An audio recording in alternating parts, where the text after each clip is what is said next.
Scott here from RV Travelling Husbands. Today I'm going to cover turning off those beeps and buzzers in your inbuilt GPS system, your media-nav evolution in your Windsor Daintree or your Renault Master if you're using the inbuilt GPS. You will go to nav. Now it will open, and that's generally the main screen. It could be one of the others depending on which screen you were in last, but we need to go to options on the far right hand side, and then you'll see warnings. Now here I currently have my warn when speed limit is off, showing my speed limit is on, and my alert points are also off.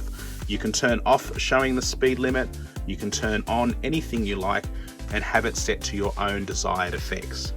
Whilst you're here, it's good to know that if you go, you can also update your maps here, and that is covered in your media-nav evolution booklet.